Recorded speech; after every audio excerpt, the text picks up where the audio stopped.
commençait à observer la scène. La tension était palpable, et elle avait l'impression que chaque respiration devenait de plus en plus difficile à prendre. Kyle lui arracha la carte d'identité de la main, y jeta un rapide coup d'œil avant de la lui renvoyer.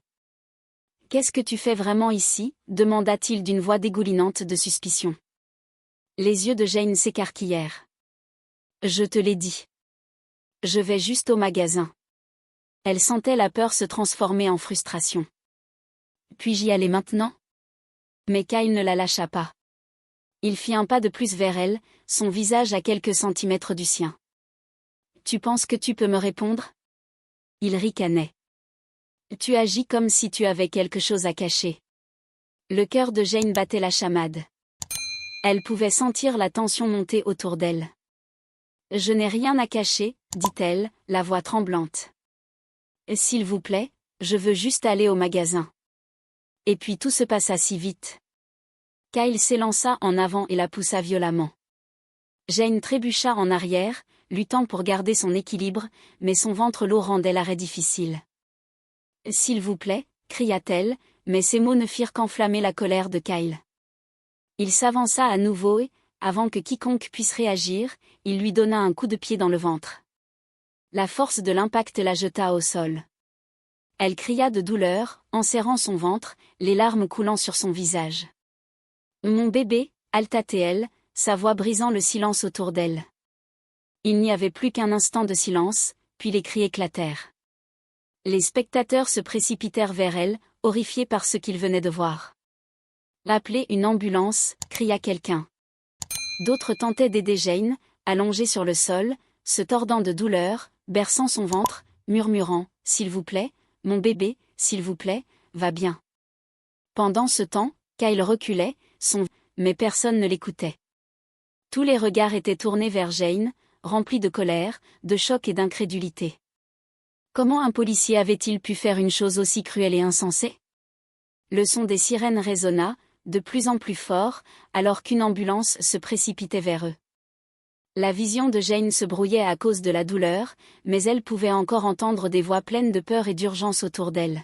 « Elle est enceinte, soyez prudents » cria une femme alors que les ambulanciers se précipitaient vers elle.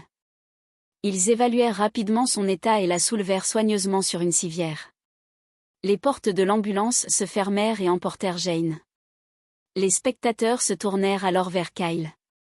Il tentait de maintenir son autorité, mais il était évident que la situation lui échappait. Les sirènes s'estompèrent au loin, laissant derrière elle une rue remplie de tension et de peur. La question restait en suspens dans l'air. Pourquoi la paix du matin avait-elle été brisée? Rien ne serait plus jamais pareil. Je peux continuer à corriger la suite si tu le souhaites.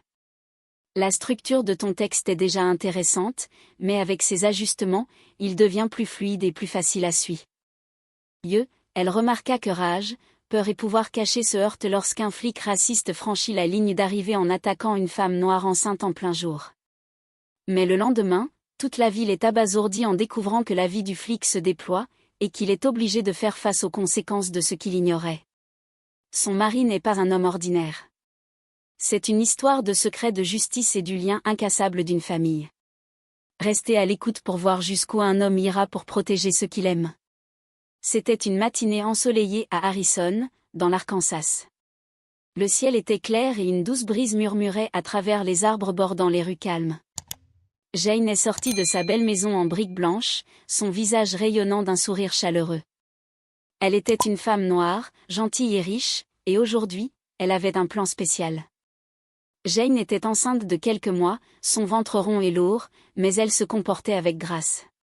Son mari, David, était parti en voyage d'affaires depuis quelques jours, et elle était ravie de le surprendre avec son dîner préféré lorsqu'il reviendrait plus tard dans la soirée. En marchant dans la rue, elle fredonnait doucement.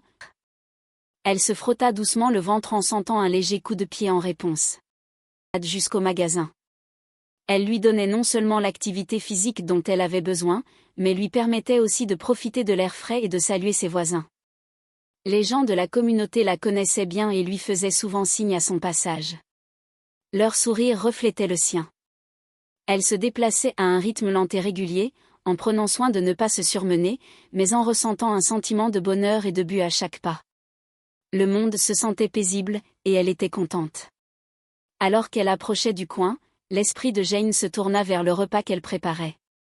Elle pensa au sourire de David lorsqu'il franchirait la porte, fatigué de son voyage mais ravi de découvrir le festin qu'elle avait préparé. Cela faisait longtemps qu'elle n'avait pas préparé un dîner spécial, et c'était sa façon de lui montrer à quel point il lui manquait. Mais soudain, la paix fut brisée.